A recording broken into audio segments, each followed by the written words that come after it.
ไหว้พระรับศีลนี้รอบสองรับศีลแล้วก็ก้าวถวายเลยก้าวถวายอุทิศแล้วก็หยาดน้ำไม้ท่านแล้วก็ไปย้ายเลย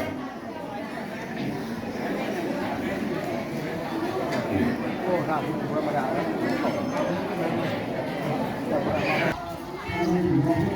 ว